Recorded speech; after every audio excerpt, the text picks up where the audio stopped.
Hello, നമ്മൾ രാവിലെ തന്നെ ഫ്രെയിം ചെയ്ത ചിക്കൻ ഉണ്ടായിരുന്നു ഇൻസ്റ്റാമാർട്ടിൽ നിന്ന് വാങ്ങിച്ചത്. അതിൽ നമ്മൾ സൂപ്പ് ഉണ്ടാക്കാൻ പോവുകയാണ്. ഇത് എവിടെ നിന്നും കണ്ടല്ലോ. ഞാൻ റെസ്റ്റോറൻറ്റിലൊക്കെ പോകുമ്പോഴത്തേക്ക് ഇത് സൂപ്പ് കുടിക്കുമ്പോൾ അതിനകത്തൊക്കെ ഇച്ചിരി തോണ്ടി നോക്കും എന്തൊക്കെ ഇട്ടേക്കണമെന്ന്. അങ്ങനെ നോക്കിയിട്ട് ചെയ്ത് നോക്കണ സംഭവമാണ്. അപ്പോൾ ഒരു പകുതി തക്കാളി എടുക്കാം, പിന്നെ കുറച്ച് ഒരു 2-3 ബീൻസ് എടുത്ത് അത് കുനുകുന അരിഞ്ഞിട്ട് ഇട്ട് കൊടുക്കാം. പിന്നെ ഒരു 3 കഷ്ണം വെളുത്തുള്ളി, ഇതിൽ 4 കഷ്ണം 5 കഷ്ണം എന്തോ ഉണ്ട്, 3 കഷ്ണം മതി. അത് കുനുകുന അരിഞ്ഞിട്ട് കുക്കറിലിട്ട് കൊടുക്കുക. അത് കഴിഞ്ഞിട്ട് നമുക്ക് തക്കാളി, പിന്നെ ക്യാരറ്റ് ഉണ്ടെങ്കിൽ ക്യാരറ്റ് ഇട്ട് കൊടുക്കാം. നമുക്ക് ക്യാരറ്റൊന്നും ഇല്ലാത്തതുകൊണ്ട് പിന്നെ ബീൻസ് ഇട്ട് കൊടുത്ത്, പിന്നെ അതിനകത്ത് കുറച്ച് ചിക്കനും ഇട്ട് 1 സ്പൂൺ ഓയിലും ഒഴിച്ച് കൊടുത്തിട്ട് വിസിലടുപ്പിക്കണം.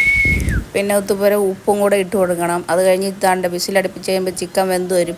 അത് കഴിഞ്ഞിട്ട് താണ്ട ഇങ്ങനെ ഇളക്കി അതിന് പൊടിച്ചൊക്കെ ഇട്ട് കൊടുക്കണം, ഇതുപോലെ കട്ട് ചെയ്ത്. എന്നിട്ട് കോൺഫ്ലവർ ഉണ്ടെങ്കിൽ അതൊന്ന് കലക്കിയിട്ട് ഒഴിച്ച് കൊടുക്കണം. എന്നിട്ട് അത് ഇളക്കി എടുക്കണം. പിന്നെ മുട്ടയുണ്ട്, 2 മുട്ടയാണ് ഞാൻ കിട്ടണത്. അപ്പോൾ ആ 2 മുട്ട എടുത്ത ഒരു ബൗളിലിട്ട് അടിക്കേണ്ട ആവശ്യമൊന്നുമില്ല, ഒരു സ്റ്റൈലിന് വേണ്ടിയിട്ട് ഞാൻ ചെയ്തത്. മുട്ട സാധാരണ രീതിയിൽ പൊട്ടിച്ചൊഴിച്ച് ഒന്ന് കിണ്ടി കൊടുത്താലും മതി. അത് കഴിഞ്ഞ് ഇതാ സൂപ്പ് ഉണ്ടായി കഴിഞ്ഞ് ആദ്യം തന്നെ നമ്മളൊന്ന് കഴിച്ചു നോക്കണം. എന്നിട്ട് ചത്തിട്ടില്ല എന്നുണ്ടെങ്കിൽ മാത്രമേ പിള്ളേർക്ക് കൊടുക്കാവൂ. പിന്നെ ഒരു ഉണങ്ങിയ കറിവേപ്പില അവിടെ ഉണ്ടായിരുന്നു. ഞാൻ വിചാരിച്ചിട്ട് ഇപ്പോൾ ഒരു സ്റ്റൈലിന് വീഡിയോക്ക് ഇത്തിരി സ്റ്റൈലിരിക്കട്ടെ എന്നും പറഞ്ഞ് അതെടുത്ത് വെച്ച് കൊടുത്തു. പക്ഷേ അത് നല്ല സ്റ്റൈലൊന്നും വന്നില്ല.